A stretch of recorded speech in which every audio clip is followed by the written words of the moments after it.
Hi, everyone. It's 5 o'clock on the dot. It's good to see you all here tonight. Thanks for coming back for another session in the SUHSD College Application Webinar Series. And we are going to get started. So as people are joining this call, I wanted to just remind you of the overall series that we have hosted throughout the month of September and October. We do have 2 more sessions coming up. One of them is in person. It's a Spanish-speaking financial aid night on November 2nd at Sunset High School. So if you or anyone that you know in the community is a Spanish-speaking family that would benefit from a tutorial on the FAFSA or the California Dream Act in their home language in person, please let them know. It's at 5 o'clock at Sunset High School in the auditorium. And we will also send out messaging to our senior parents for that. That's really specific for senior families because the FAFSA will be changing the following year. So we don't want to provide any misinformation to younger families. And then also on November 9th at 5 o'clock virtually, we will have our community college and career opportunity session. And this is intended for students who are interested in attending MiraCosta College or any community college. And then also for students who want to learn about the transfer admission guarantee program. We will speak to that. And then also MiraCosta TCI, Technical Career Institute, will be joining us to speak specifically about their certificate programs and direct entry into the workforce career programs. So we want to ensure every student has a plan after high school. And so this is a great opportunity to kind of investigate and dive deeper into options beyond a 4-year college plan. And this information is all on our SUHSD website under college and career. So tonight we're focusing on college admission testing. And I know this conversation comes up pretty regularly. With our counselors have shared that students are coming in and asking and really looking for advice on how to handle the changes over the past few years within the testing industry. So tonight we have 2 of our colleagues. We have Amy Chung, Associate Director from Boston College, and Ed Devine, Senior Admissions Counselor from Xavier University. And they are going to speak about the policies and practices on their specific campuses, in addition to the big picture and the landscape of the changes of college admission testing. So we're really excited that they're here tonight and to hear directly from them, because it's always great to know what's really happening on the other side of the desk, that we say. And to start the conversation, I'm so excited to introduce Julianne Velasco. She is a counselor at Torrey Pines High School. She's amazing, and she's very well versed in all things college admission.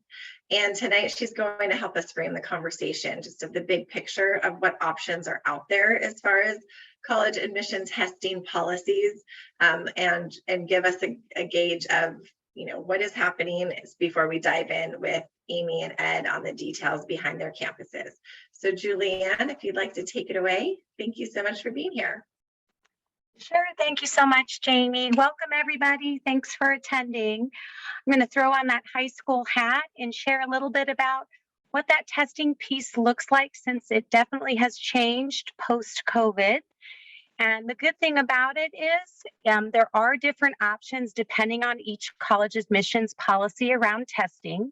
So if you look at the top of the screen here, we'll talk about test blind. Some of those examples would be the Cal State University systems, 23 of those, and our 9 UC campuses. They are test blind. They will not consider any testing for admission whatsoever, nor can you self-report that on applications, all the way to tests required. So there are many universities that have brought back that data piece that is important to them. So in order to apply to their university, they will require either the SAT or ACT. Then there is the in-between, the optional, conditional, and flexible testing requirements, testing, if you will say, policy. And so what that looks like, depending on each school. The test optional means some of our students will come in and say, Ms. Velasco, testing is not my thing, and my grades, what I do outside the classroom, what about that piece? Will that be enough? And so our advice and recommendation is, if a college is test optional, the student can choose to submit scores if they feel those scores will add value to their application. So it's a good indication on their skill level, the the scores are up to par with their grades. And so they can absolutely choose to send those in if students feel their results do not reflect their ability. So they do not have to submit test scores. And many colleges that are test optional have definitely been transparent to state they do not penalize the student. They're trying to see the student in the most positive, best light. And if that means test scores don't reflect their abilities, then by all means do not feel you will be penalized or that you have to submit those scores. In terms of test optional with exceptions, some cases students for general admission will decide to submit those scores if they feel they did well, especially for specific majors or programs. So if I'm thinking about going into engineering, they're going to be looking at my math, of course, and they're going to be wanting to see that I'm college ready and proficient in certain subjects. There's also merit scholarships. So there's other criteria and layers here that will help a student if they feel they did well on those scores, and it's something that can help add a feather in their cap by major, by merit scholarship. By all means, we do encourage the submission of test scores. In regards to the ACT and SAT required, for example, out of the 5 consortium schools, Claremont McKenna, Scripps, Pitzer, they all 4 out of the 5 now have gone back to testing. So we've seen as COVID has moved on and schools understood that many test centers were closed and students didn't have access. Now that there's more testing centers that are open and more test opportunities, many schools are saying that data piece is very important to us. So we are requiring them once again. One of those schools out of the consortium I mentioned that does not require is Pitzer. All the other schools absolutely have moved back to ACT, SAT required. So overall, it depends on each institution. We recommend that the student goes directly to the undergraduate admissions page, and they will clearly outline if they require the SAT or ACT. If it's optional, we recommend if a student feels that their test scores do reflect their abilities and it does enhance and add value to an application, go ahead and submit. If not, they don't have to stress out about taking any tests. There's a variety of colleges that are still either test blind or test free or test optional. So we do encourage you to definitely look at the undergraduate admissions office for that piece. Oh, Jamie's mentioning, yes, the Q&A feature. If you have additional questions, we'll definitely make sure we get to those. Thank you, Jamie. So that wraps up the different types of test emphasis depending on each college. So I'm going to go ahead and transition to our fabulous Associate Director from Boston College, Amy Chung. Thank you so much.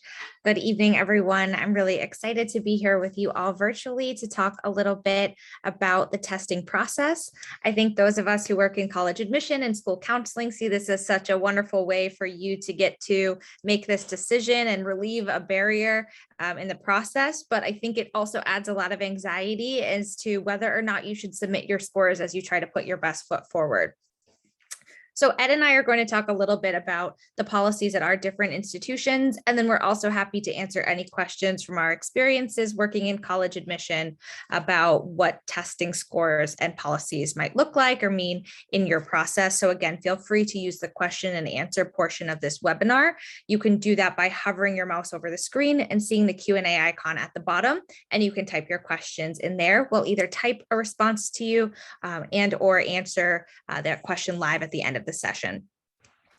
So at Boston College, we are test optional. We began our test optional policy as a result of the COVID-19 pandemic when many students did not have access to testing.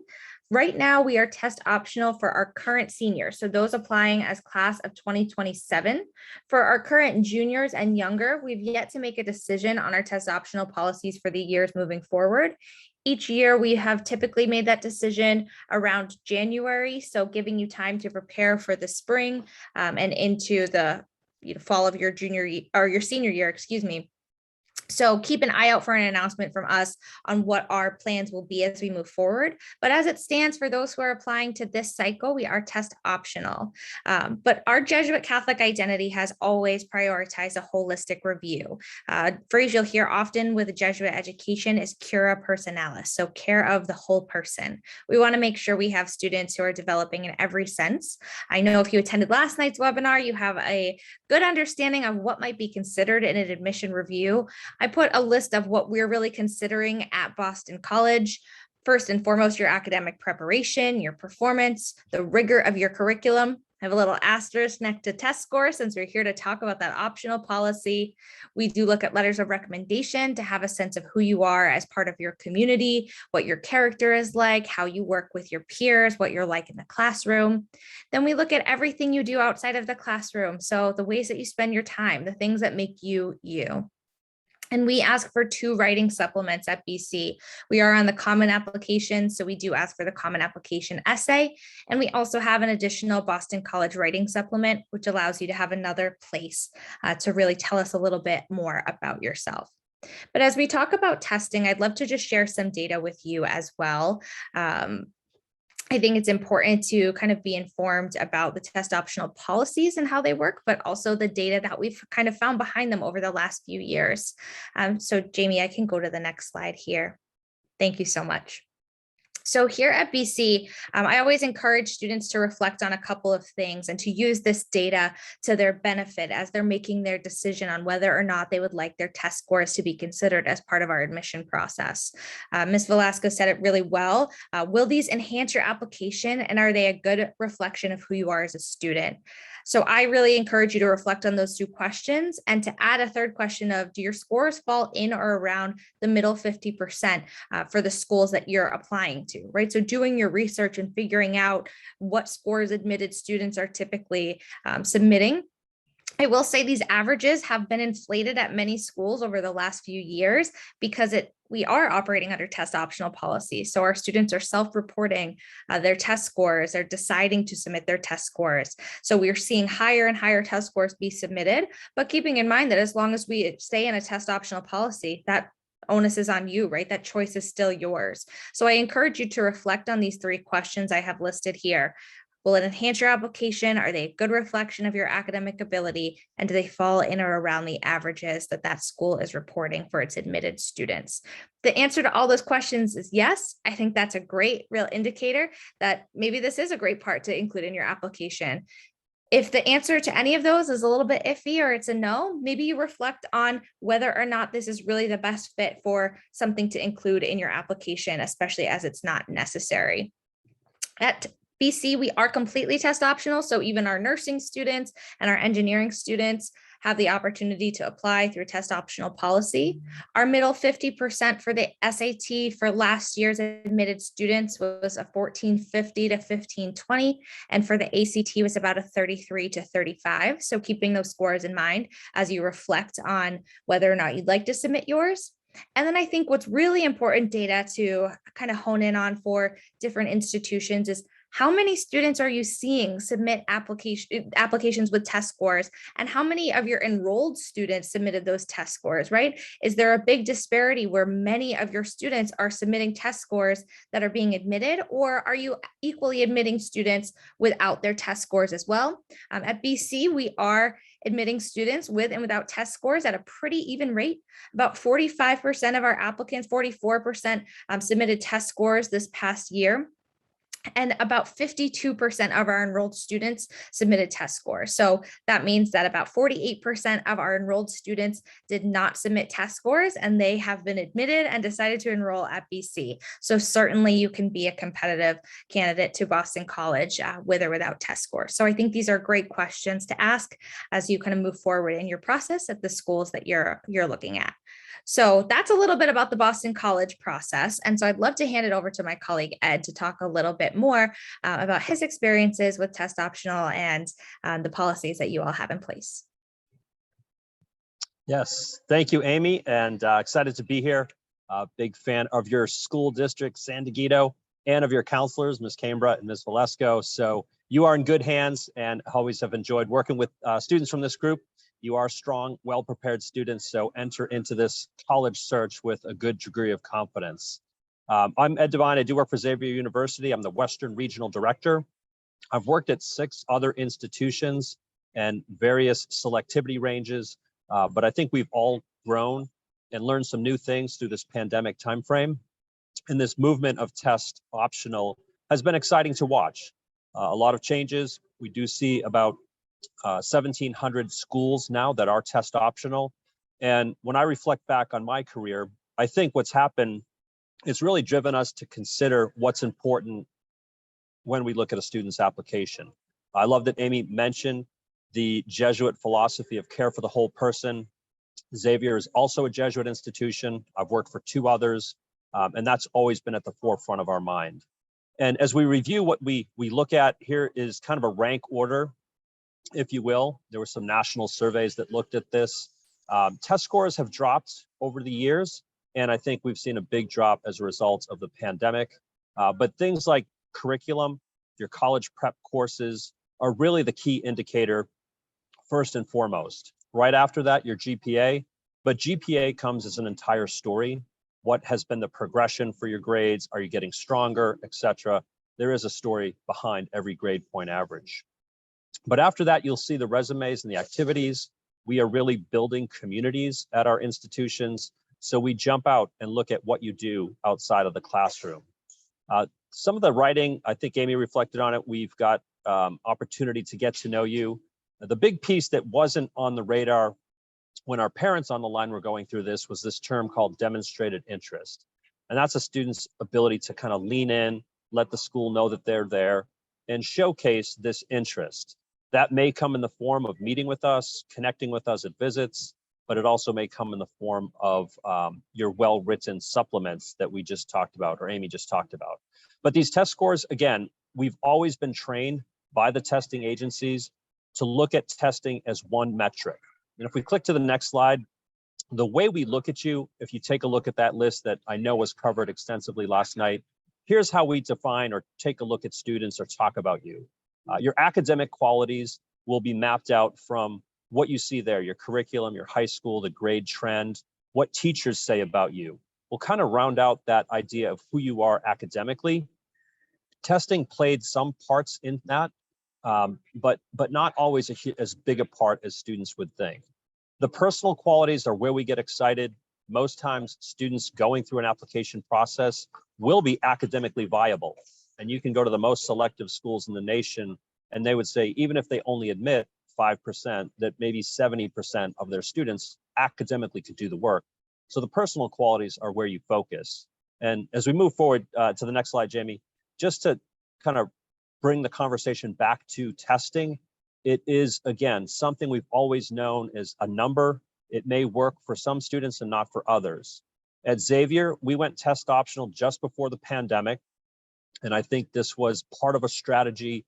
We looked at a wide range of testing scores, and we were mapping out student success based on testing scores as well as academics, and found that the most important aspect of a student's success at our college was their performance in those college prep courses.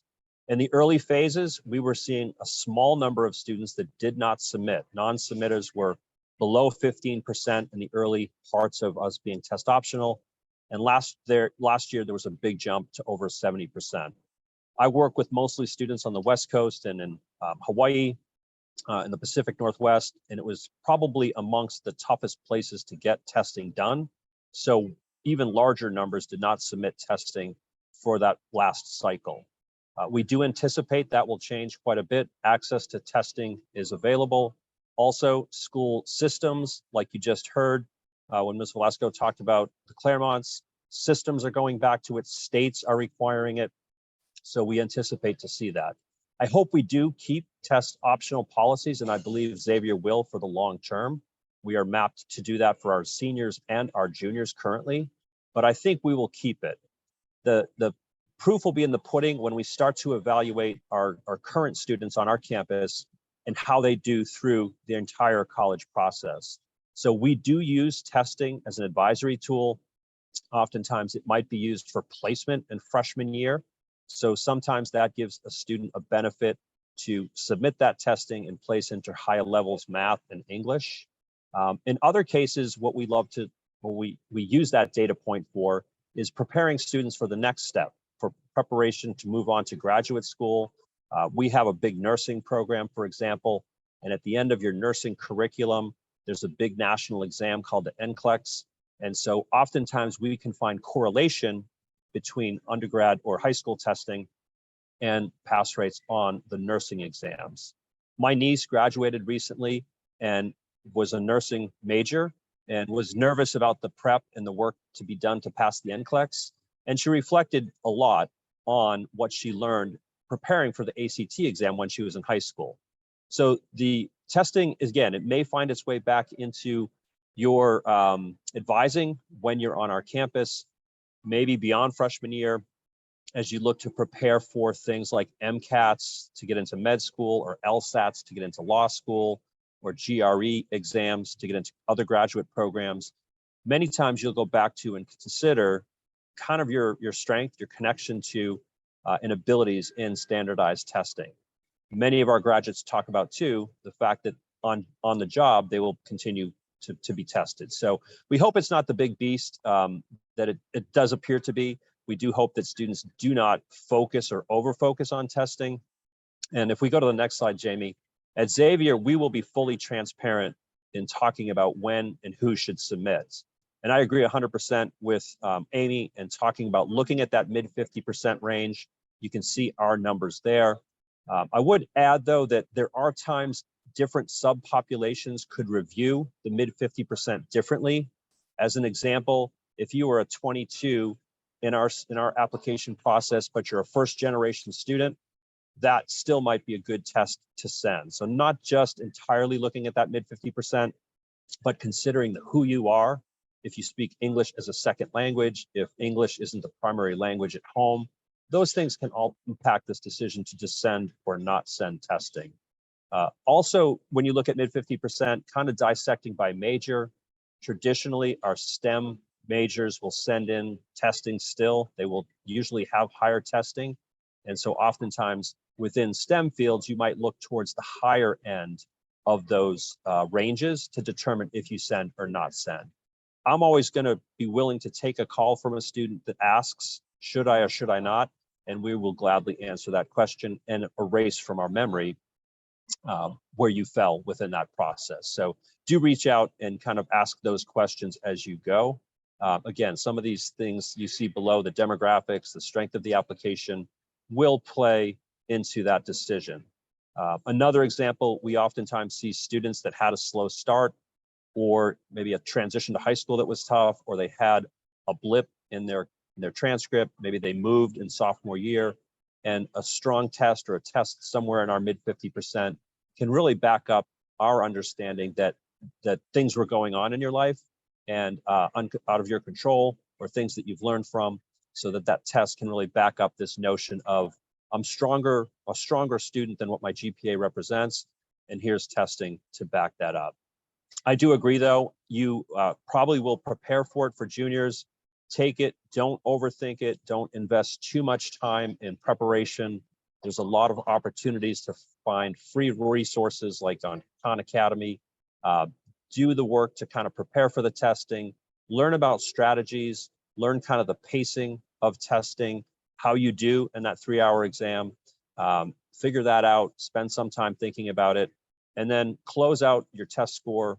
Probably, our seniors are doing that right now. I know some seniors are still waiting to test, but then forget that's your number. And if you just send it to us and not to BC, that's totally fine. That ball will be in your court, and hopefully this test optional movement will continue in that fashion. But again, it is a number. Don't define yourself solely by that number. But if you feel like it's not worth submitting, just take advantage of the opportunities not to submit. I hope that it gives students confidence to really apply and stretch, but be wise. I think Amy was referring to, and I've done a lot of work on looking at schools and their admit rates. We were caught off guard in many cases with how to make decisions without testing. It was really different at Xavier when we had 12% pre-pandemic and went to over 70%.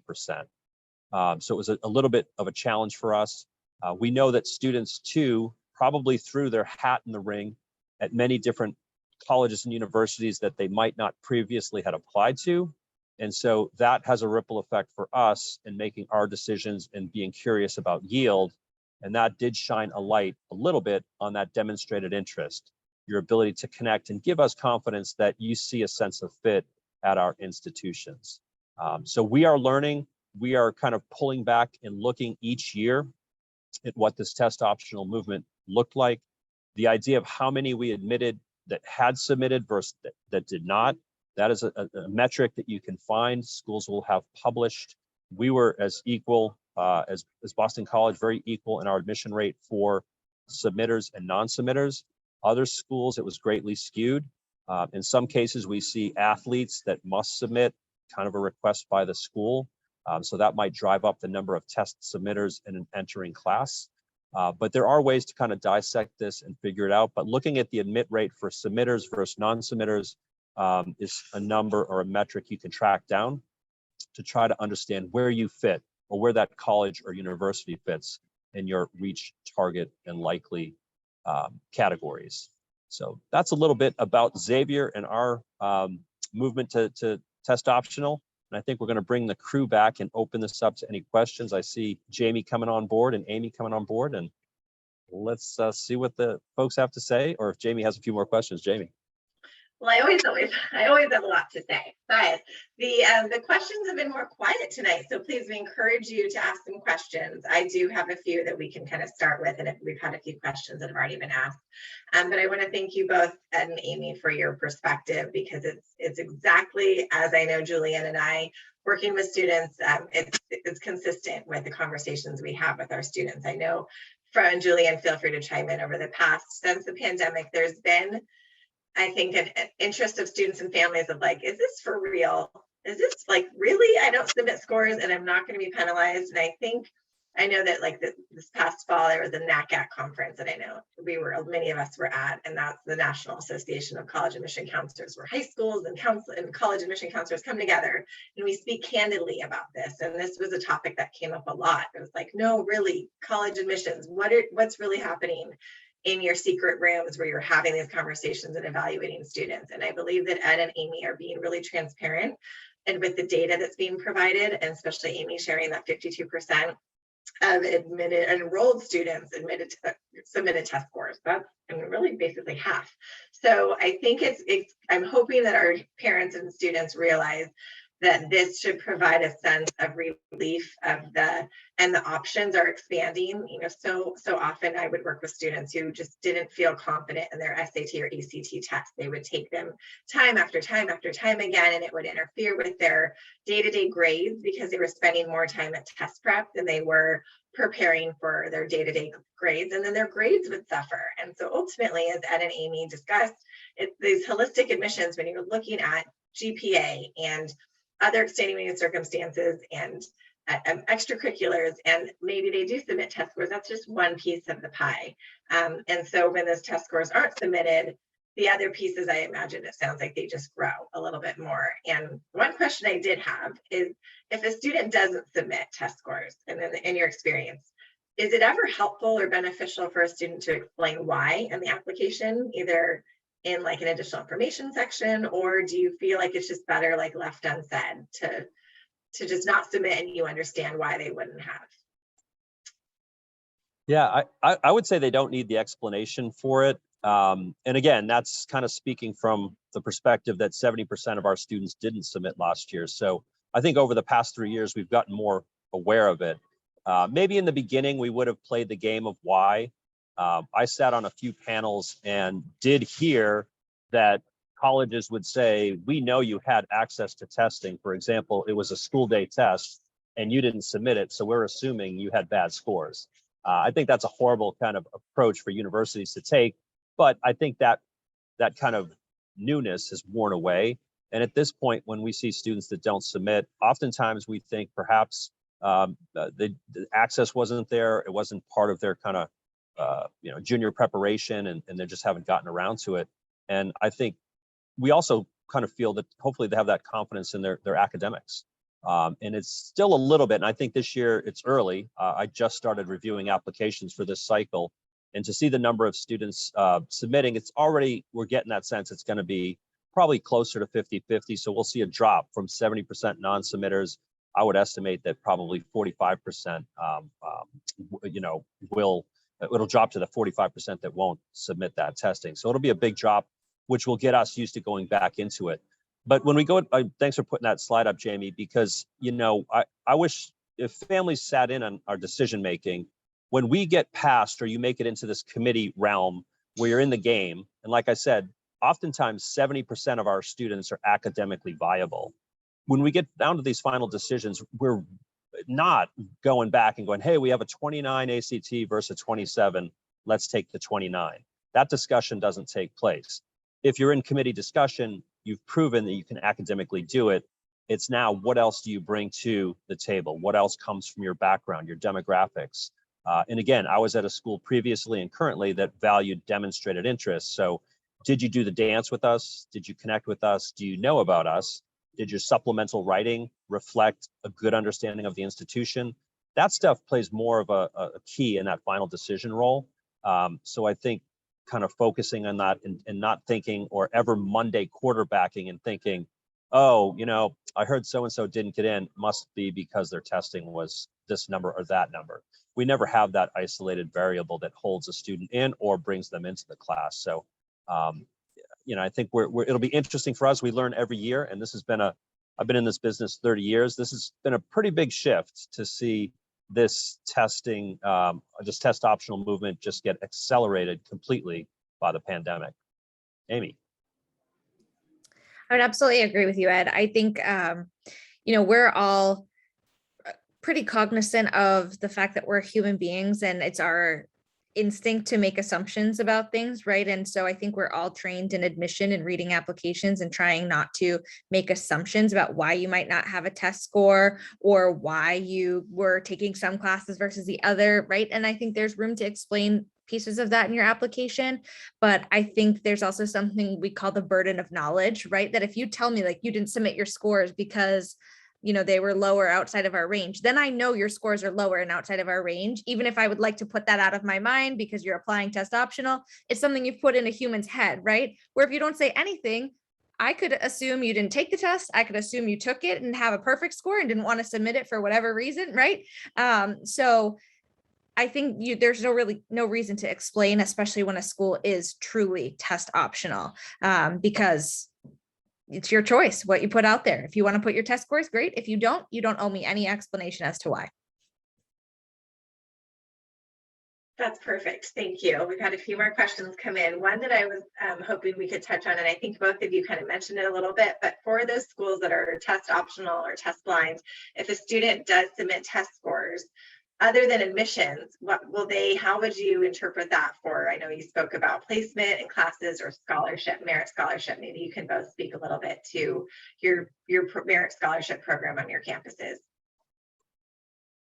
Yeah, that's been an adjustment for us, is figuring out scholarship.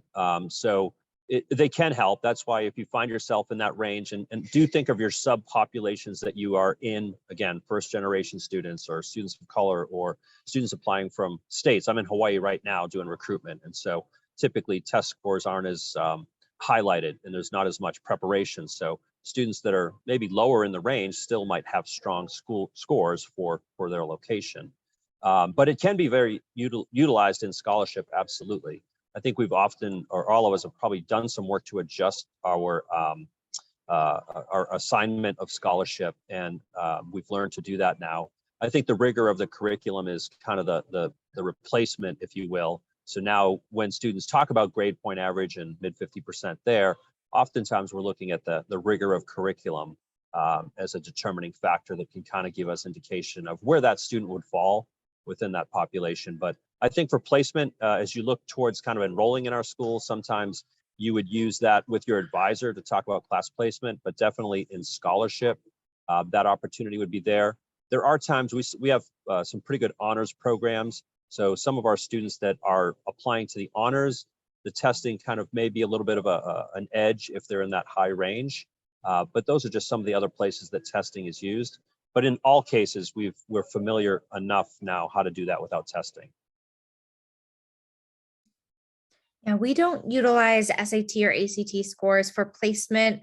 We have separate placement exams if you do decide to enroll at BC. That's typically only for mathematics and for foreign language, just to ensure that you're in a space that's going to challenge you, but not be too challenging in those spaces. In terms of merit-based scholarship, we only have one merit-based program at BC, and it's very selective. It's a 4-year full tuition scholarship awarded to 18 students each year. So your test scores will be considered as part of that review if you submit them, but you are just as eligible, just like for admission, if you do not submit them. So the same way it works for admission, right? We're going to look at those and review them if you decide that you'd like for them to be submitted. If you decide not to, there's absolutely no penalty, but they were not something we'll consider. So just keeping in mind that if you do submit them, they will be considered for that merit-based scholarship as well. But if not, you're still eligible for the merit-based scholarship without them. So the test optional theme holds true across all of that scholarship It does indeed. or admissions. Okay. Julianne, this is a question you might want to answer with your knowledge of the UC system or Cal State, because this is a test blind question.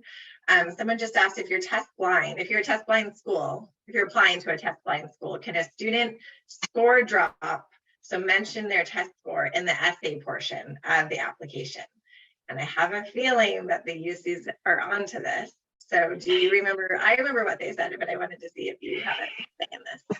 Yes. Can I just flash that score? I'm really proud of that score. I want them to see it. So the biggest thing here is definitely the UC system as well as the Cal State system. They both, especially UC, mentioned anyone reviewing those applications will completely not have access to the self-report. However, in the terms of context, adding additional information that might not be outlined in the application, it wasn't frowned upon, correct, Jamie? If they were, when they talked about it, that if you wanted to add it there, you could, and share. It shows that you're, in terms of meeting that proficiency in college ready piece, it does show that. So they'll see it, but in terms of admissions, they do stay true to saying we won't use it for admissions, but can you put it in the information area? Yes, you can. Yes, exactly. They obviously can't prevent students from doing that, but it's not as though it's a secret way to get it in, and they'll give you extra points. So it's more of the context of all the things, the factors that are considered. Showing context, correct. And what, in terms of adding that piece, and I know Ed and Amy mentioned it, the beautiful thing about COVID is that it has pushed the hand to look at holistically other data points. So what else are you doing outside the classroom? Who are you? What will you be contributing to the school? I'm not just a test number. Hallelujah. So it's beautiful to hear. Thank you, Ed. Thank you, Amy. Thank you, Jamie. When we talk about testing, our students have so much pressure and stress around college admissions and getting into these schools. They're working so hard in college. So I'm thrilled we're doing this session, because there are a lot of schools out there that are optional or completely test-free still. Although some are finding their way back, saying we really like that data point to understand that preparation piece coming to our schools.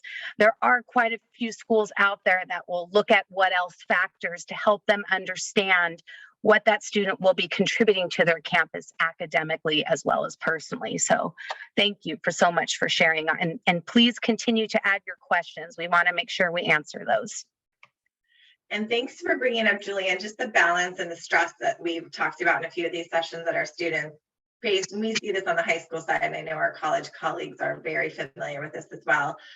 For years and years, we've talked to students about you're more than a test score, and if this is fun for you and easy, or this is something you enjoy and this is a good representation of your ability, by all means go in. But we've seen so many times students, and I talked about this earlier, who do a lot of test prep and struggle through the time management of that. So one thing I wanted to, and Ed mentioned it earlier too, about like you can prep on your own, you know, you can, there's resources out there for free. And I want to acknowledge we live in a community that is very savvy. We are very educated. Our families are very on top of things, which is amazing. And it is such a resource for their children and our students to have friends and colleagues in this community that are so aware of the opportunities and how we can get ahead and put our best foot forward.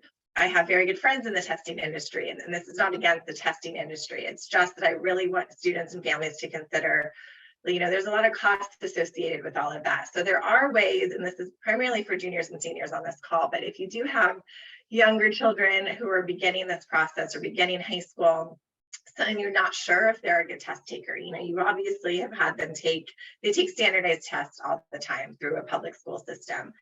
They take CASC testing, they take different assessments in their classrooms that are formative and specific timeframes throughout the year. That's one indication of your student's ability in a test. But we would encourage you to take, for example, the PSAT in 9th or 10th grade without studying for it. Just take it. That is the use of that is to get exposure to the types of questions that the SAT will ask, and then see how your student does. Did they soar? Was that just like a piece of cake for them? Maybe this is an opportunity that to add testing to their application is a good idea. If that test just became a horrible experience, maybe try the plan or the pre-ACT test to try a different one. And if it's again horrible, let it go. There's so many other schools across the country, and I think we'd all agree a student's grades over 4 years are much more prominent and important in an application than one day of a test, because anything could happen. Like back in the day when tests were required everywhere, we would tell students, you could have had a fight with your parents the night before the test. You could have not eaten breakfast and had a stomachache the day of the test. Like anything can happen on that one isolated day. And so long story long, I'm getting to the question about super scoring. There still are schools that super score, and based on if they are looking at tests or not. I don't know if Ed or Amy, if you can speak to what a super score is and the value of that, and maybe some examples of when a student would want to take multiple tests to kind of glean into a super score. Sure. Yeah. So super scoring is if you take the tests more than once, taking the best score from each section, even if those have been taken on different dates to compile your total score. So it's a great option if you take multiple tests. I fall into that category you're speaking about, Jamie, of people who testing was not for me. I wouldn't have taken multiple tests. I took it once. I said, that's what it is. It is what it's going to be, because I was not willing to go in and put in that work and even get a better super score, right? But there are certainly folks who know that they can enhance some of their test scores and focus more heavily on the area in which they might be lacking. If they have a really high score in one area, I often have folks ask, well, I'm applying for engineering and I have a really strong math score, but my overall is under your middle 50%. Should I still submit it? And Ed, I applaud you for being willing to take calls and telling folks whether or not they should consider their scores. I will not do that. I don't want to take any part of the blame in your outcome of your admission decision more than I already do. But I would say if you think it's a good reflection of who you are as a student and it's going to enhance that application, you get to decide whether or not you want to put that foot forward. So sometimes it's a great option to take another test and to try to super score and bring that other area up. But if you're like me and you wanted to only take the test once and even your parents made you do that, that's okay too. And knowing that that optional policy is there for you, but many schools do continue to super score if you have access to the test more than once and have better kind of a composite sections from different sittings. Yeah, great point, Sammy. Yeah, we would super score, and it's fun. And I think your point too, if students enjoy the testing, there's a competitiveness, or I want to figure this out, get after it. But make sure you're having fun with it. Make sure it's not torture. And like Jamie said, make sure it's not taking away from, for sure, your classwork, but also your opportunity to kind of showcase your talents outside of the classroom. But we love to super score. We've seen students send both SAT and ACT, and we'll kind of look at that in a combined way to figure out where does this student stand. Yeah, it's kind of like giving the student the benefit of the doubt, right? Like looking at how can we help you get to the highest point of your combined scores of one test or one type of test in different settings. So thank you for speaking to that. We had a few questions about AP scores, and I know that's a different category, but it still is obviously part of the admission. So I don't know if both of you want to touch on how your office looks at AP scores for admission in addition to actual college credit, and if you can describe the differences there. I have gotten so many more questions about AP scores over the last few years with the test optional movement. So in terms of for admission, it is one of these factors among many. And I think this slide is really helpful. Thanks for putting this one together, Ed, because there are so many factors, right? When you really stop and think about the things that we consider in that full picture of who you are, right? I say you're a puzzle that you're putting together, and we get to see that beautiful picture of all those pieces put together. Everyone has those pieces that fit together differently. For AP exams, I would say for us, it's a relatively small portion because it is self-reported on the application. And for many students taking AP classes, especially if you're taking them in the senior year, you don't have those scores yet. You haven't done the exams at the time of application. We have some students who take AP courses, but don't take the exams. That is allowed in some school districts. So it's really kind of a mixed bag of what we're seeing in terms of AP scores. So we'll definitely see them. We'll definitely take a look at them. You want to put those 4s and 5s on there, go ahead, and we'll say that's great. It affirms what we're seeing in the classroom, right? Very often it affirms what we see on the transcript for your grade in that class. In terms of college credit, we only accept AP scores for placement. So all of our students will take 120 credits to graduate from Boston College. You'll be able to bring over 4s and 5s from your AP scores and place out of some of our core curriculum classes, but you'll be able to fill those credits with other areas of your choice. We don't provide actual credit towards your degree for taking higher level courses. Yeah, there is a lot of talk about that, and I know that could be a replacement where some schools are going to look at AP scores, but like Amy said, we're not into doing that. Most of your AP exams are going to be done senior year, so we don't have access to those, so it's a smaller number. But check with schools and see if they're going to shine a light towards those AP exams. I think when that came up and universities did start using that, it gave us an indication that testing would be back, some type of standardized testing. So we have a way of looking at and considering students from across the world or across the nation. So at Xavier, though, it's not important. They are a placement tool. You can get credit with scores of 4s and 5s. So oftentimes our students will free up some space to perhaps take an additional class or work towards a minor or double major. So oftentimes that will be really addressed when you talk to your advisor. They'll go back, get your AP scores, and then that would be used more for placement. If you do list them on the application, we may talk about it. We may note that, if you put it in the Common App, we'll see it. But we may note that, we may talk about it, but at none of the schools I've worked at had that become a big part of the conversation. And I want to speak to a little bit for our community in our district. So it's different district to district, obviously. The readers and the admissions reps at different campuses, when they look at a student's application, they look at it in the context of the high school they attend. And I know the question came up about high school. So for example, some high schools offer AP classes like our district does, others do not. Some are specifically IB, some are only AP, some have both, some have none. So the admissions readers, and correct me if I'm wrong, Ed and Amy, have to obviously look at the context of the school that the student attends and then evaluate their academic performance based on what's offered to the student at that high school. So knowing that, for example, our district, students can take AP courses in grades 10, 11, and 12. They cannot take them in 9th grade. And that is because we for a few different reasons. Number one, the UC system does not accept 9th grade AP courses. So we align with that. And then we also believe that students need to have time to acclimate to high school and get confident in their coursework before they extend out to college level coursework, which we believe in 10th grade is the appropriate time to launch into that if it's appropriate for the student. The AP coursework is always a hot topic because so many kids want to take as many as they can. They also look at what the UC and the Cal State systems will allow. They allow those 8 courses within 10th and 11th grades. And so there's this mad rush, right, to take those. We always want to caution that every student is an individual student. They have their strengths.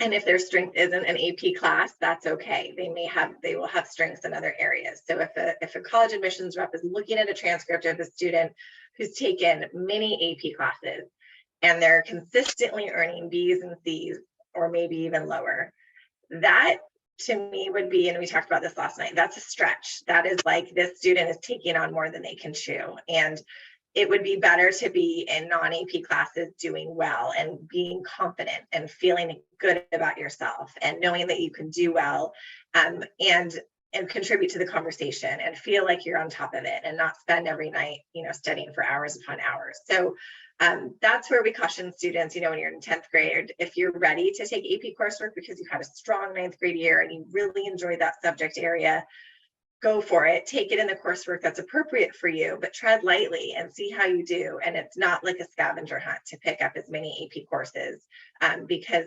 it's specific to each student. It's what's right for them, just like the testing is. So that's what's tricky about college admissions, is that we're constantly referring it back to you to make that decision. And we can't tell you a secret number or a secret 4-year plan that will get you into that secret school. It really is individual based on the student and all the other cool things about them, like all of the other things they do outside of the classroom, their personal circumstances, have they moved 3 years? Have they gone to 3 different high schools? Do they watch their brother or sister every day after school until 9 p.m.? Maybe they can't play sports because of that.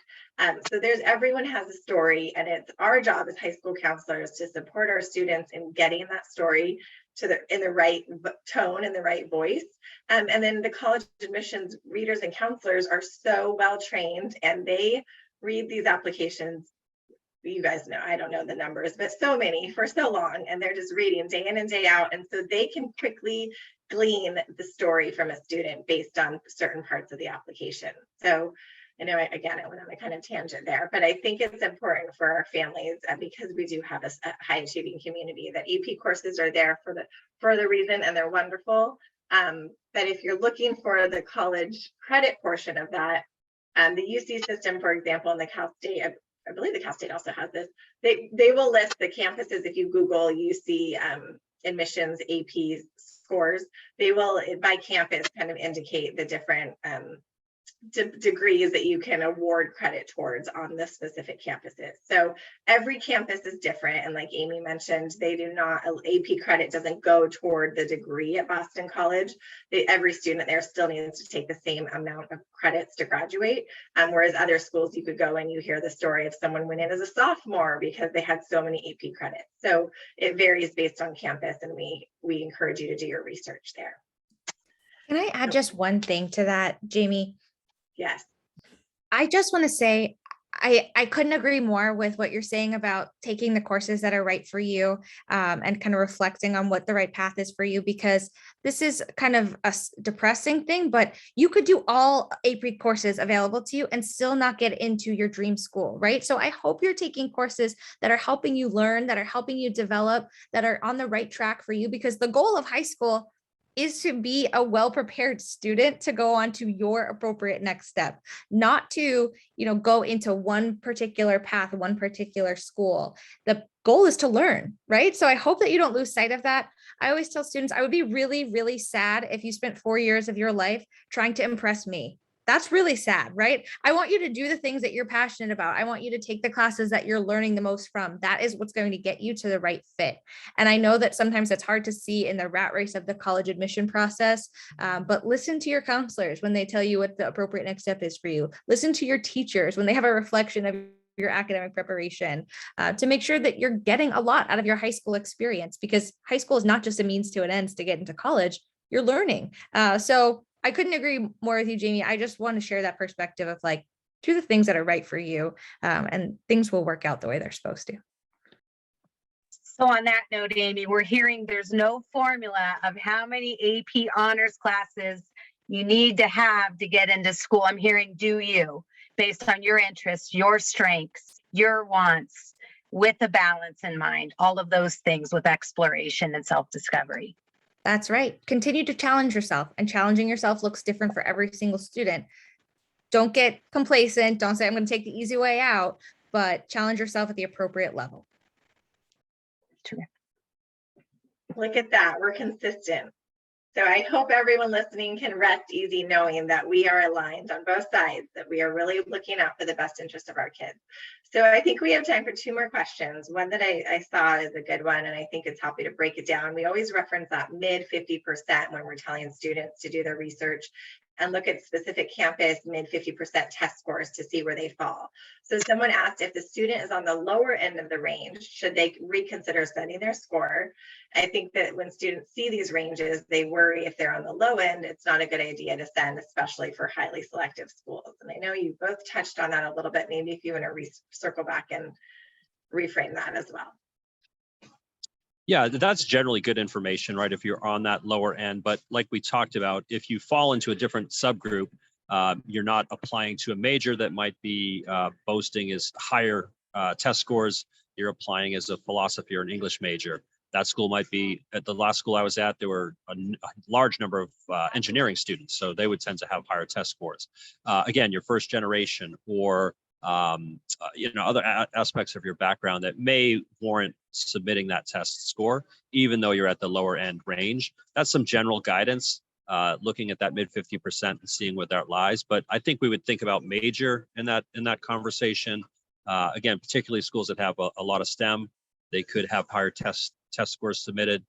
The other caution right now, if you see reports of our current test ranges, they've gone up considerably, because when we're down to 30% submission, people are submitting very high scores. So if you start to see the trend on our scores going up, it's because we have far fewer submitting that. So I would say if you're in that 50% range, again, thinking about who you are, what other aspects of the application you bring together, and if you look to that personal qualities side of things, you might be strong in other places, and so that lower range score could work. But in other cases, you might just decide, you know what, I feel confident on the strength of curriculum, the strength of resume. I'm at that 23 or lower score range. I'm going to sit on that test score and not worry about it. I think I would go back and look at the number of submitters. Now we're anticipating for next year what we think will be our submission rate. We don't know it, of course, but I think that could be something to look at. So knowing that Xavier was 70% non-submitters, I think a student that decided to not submit the testing just because they felt they were lower in the range, that would be totally fine, because that's the predominance of what we're looking at. Thank you. I'm trying to see if we have other questions there's one other about, I think, to kind of summarize the AP. So would you say, and this is kind of because no one on this call is test blind, but this is a more opinion question. Have you heard our AP classes more of an important factor for colleges that are test blind? Kind of going back to the AP scores and how Amy said there's more questions now about that. Can we summarize that if we've heard from other test blind institutions of how they believe AP coursework now plays a role? Sure. Yeah, I think it's going to vary school to school, even how they consider AP scores, if they are test optional or require tests. I worked at a test blind institution prior to Boston College, and it did not factor in differently than it factors into my review now as a test optional school. But I think much like the review process for every school is different in the way that we're crafting our classes and our communities. It might be a different answer for every school, but a great one to ask as you continue to do your research on colleges.